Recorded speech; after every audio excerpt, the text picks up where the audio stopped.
समुद्रात पर्ससीन बोटींचा धुमाकूळ। नमस्कार, मी रेणुका नाडकर आणि आपण पाहताय समर्थन लाईव्ह। समुद्रातील वाढते प्रदूषण, पर्यावरणातले बदल आणि इतर परिणामांमुळे समुद्रात माशांचे उत्पादन दिवसेंदिवस कमी होत आहे।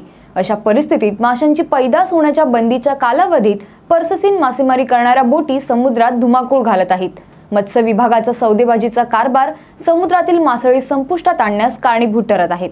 पाहूयात यावरील हा खास रिपोर्ट। मासेमारी करणाऱ्यांचे दोन प्रकार आहेत। एक म्हणजे शासनमान्य पद्धतीने मासेमारी करून मच्छीमार स्वतःचे आणि सहकाऱ्यांचे कुटुंब जगवत आहेत।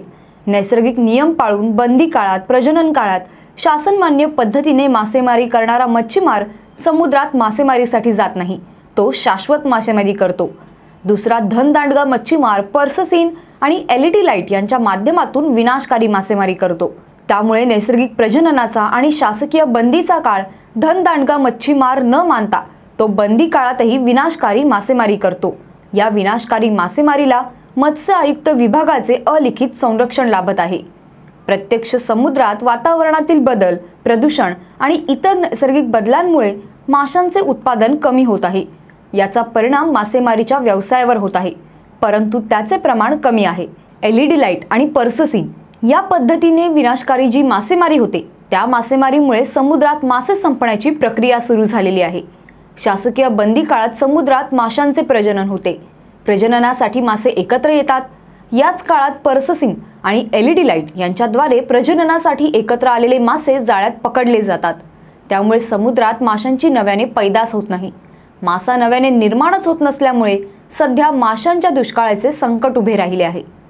LED आणि पर्ससीनद्वारे मासेमारी करणाऱ्या धनदांडग्या बोट मालकांनी बंदी काळात मासेमारी करण्यासाठी मत्स्य आयुक्त विभागाला मॅनेज करणाऱ्या हस्तकांसोबत सौदेबाजीची चर्चा सुरू केली आहे। मत्स्य आयुक्त विभागाच्या हस्तकांकडून धनदांडग्या पर्ससीन बोट लॉबी समोर 25 लाखांचा प्रस्ताव आलेला आहे। या प्रस्तावावर आता तडजोड सुरू आहे। शासनाने पर्ससीन मासेमारी करणाऱ्या 182 बोटींना अधिकृत परवानगी दिली आहे, परंतु प्रत्यक्षात 3 पट अधिक बोटी बेकायदेशीरपणे समुद्रात पर्ससीन पद्धतीची आणि LED लाईट पद्धतीची मासेमारी करत आहेत। मत्स्य आयुक्त विभागाच्या सौदेबाजीच्या कारभारामुळे मासळीचा कृत्रिम अधिकारी निर्मित दुष्काळ निर्माण होणार आहे। मुंबई, रत्नागिरी, रायगड आणि सिंधुदुर्ग या किनाऱ्यालगतच्या बंदरांमध्ये मासळी घेऊन येणाऱ्या बोटींची जर मत्स्य आयुक्त विभागाने निपक्षपाती तपासणी केली तर कोणत्या बोटी शासकीय नियमानुसार मासेमारीची परवानगी घेऊन पर्ससीन आणि LED लाईट पद्धतीची विनाशकारी मासेमारी करतात हे पुराव्यासह उघड होईल। परंतु अशा विनाशकारी मासेमारी करणाऱ्या बोटींवर नियंत्रण ठेवण्याची मानसिकता मत्स्य आयुक्त विभागाची नाही।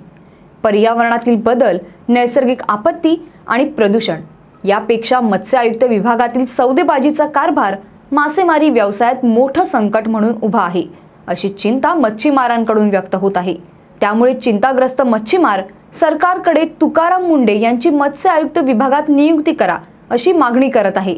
लाचखोरीच्या कारभारातही मत्स्य आयुक्त विभाग प्रचंड चर्चेत आहे। पर्ससीन आणि LED मासेमारी घोटाळा, अनुदानित डिझेल घोटाळा, गस्ती नौका घोटाळा, मत्स्य बीज टेंडर घोटाळा असे अनेक घोटाळे आता मच्छीमार सोसायट्या आणि बंदरांमध्ये चर्चेचा विषय बनले आहेत। यावरील तुमचं मत कमेंटद्वारे नक्की कळवा आणि अशाच विविध विषयांवरील सविस्तर तपशील जाणून घेण्यासाठी समर्थन लाईव्हला सबस्क्राईब करा आणि बेल बटन दाबा। धन्यवाद।